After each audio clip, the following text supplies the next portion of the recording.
Finally दोस्तों, भारत अब world की सबसे बड़ी पॉपुलेशन वाली कंट्री बन चुकी है। लेकिन क्या हमें इस बात से खुश होना चाहिए या इस विषय में थोड़ा चिंतन करना चाहिए? क्योंकि जिस देश में इतने बड़ी आबादी गरीबी रेखा के अंदर हो, उस देश में इतने बड़े पॉपुलेशन को मैनेज करने के लिए क्या इंफ्रास्ट्रक्चर डेवलप है? यह रिपोर्ट बताती है कि भारत में 15% आबादी ऐसी है जो गरीबी रेखा के अंदर आती है और 2021 की एक रिपोर्ट के अनुसार लगभग 53 मिलियन लोग ऐसे हैं जो बेरोजगार हैं। ऐसे में भारत की आबादी दुनिया की सबसे बड़ी आबादी होना ये हमारे लिए कितना खतरनाक हो सकता है या ये भारत के लिए बहुत बड़ी अपॉर्चुनिटी है, इसी टॉपिक में हम डिटेल में बात करने वाले हैं। तो वीडियो को लाइक और चैनल को जरूर सब्सक्राइब करें। इससे पहले जाने कि भारत के लिए ये कितना फायदेमंद और नुकसान भरा है, हमें ये भी जानना चाहिए कि वर्ल्ड की 30% पॉपुलेशन इंडिया और चाइना में ही रहती है। पर ऐसा क्या है कि वर्ल्ड की इतनी बड़ी पॉपुलेशन चाइना और इंडिया के रीजन में ही रहती है? तो अगर इसे सिंपल में कहा जाए तो फूड, दुनिया का लगभग 25% अनाज इन देशों में ही उगता है। इसके साथ हिमालय के कारण इन देशों में बड़ी बड़ी नदियां हैं जो यहाँ के लोगों का जीवन आसान बनाती है, जिनसे इन देशों में काफी जनसंख्या है। लेकिन हमारे लिए ये कितना फायदेमंद है और ये भारत के ग्रोथ में कैसे मदद करेगी?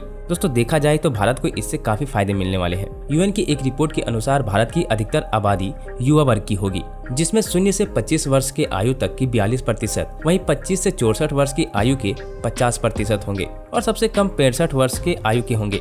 इसलिए जब भारत की जनसंख्या बढ़ेगी तो वस्तुओं और सेवाओं की मांग भी बढ़ेगी और मांग बढ़ने से यह बढ़ोतरी आर्थिक विकास को रफ्तार देने में मदद करेगी, क्योंकि बढ़ती जनसंख्या से कुछ जरूरतों को पूरा करने के लिए वस्तु और सेवाओं का उत्पादकों को पहले से ज्यादा प्रोडक्शन करना होगा। इसका मतलब है कि भोजन से लेकर कपड़ों और यहाँ तक कि हेल्थ सर्विस में भी चीजों की मांग बढ़ेगी, जिससे बिजनेस और विकास में काफी रफ्तार मिलेगा। जैसा कि दोस्तों हमने बताया कि भारत के युवाओं में बढ़ोतरी हुई है और यह बढ़ोतरी वर्कफोर्स में भी बढ़ोतरी करेगी, जो भारत के लिए काफी फायदेमंद हो सकती है। भारत में इतने वर्कफोर्स होने से दुनिया भर के प्रोडक्शन का बड़ा पावर हाउस बन सकता है। लेकिन दोस्तों, इसके साथ काफी चुनौतियां भी है। बहुत बड़े युवा वर्ग को एजुकेशन और ट्रेनिंग पर भी काफी ध्यान देनी होगी ताकि इनका क्वालिटी, एफिशिएंसी और प्रोडक्टिविटी में सुधार हो सके।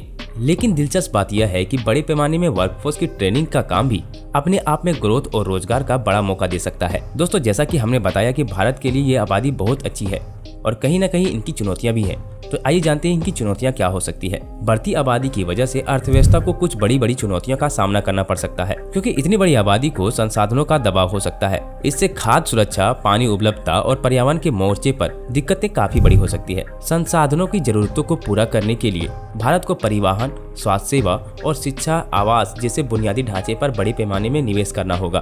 तभी तो भारत की आबादी के साथ देश का विकास भी हो सकेगा। दोस्तों, आज भी भारत की बड़ी जनसंख्या को रोजगार के लिए काफी जूझना पड़ता है। भारत में दुनिया की सबसे बड़ी युवा आबादी है और ये युवा आबादी को रोजगार का अवसर नहीं मिला तो युवा बेरोजगार की संख्या बढ़ेगी, जिसका न सिर्फ आर्थिक विकास बल्कि सामाजिक अस्थिरता पर भी असर पड़ेगा। खैर, आपके अनुसार से भारत की बढ़ती जनसंख्या हमारे देश के लिए कैसा रहेगा? कमेंट में हमें जरूर बताएं और चैनल को जरूर सब्सक्राइब करें। धन्यवाद। जय हिंद।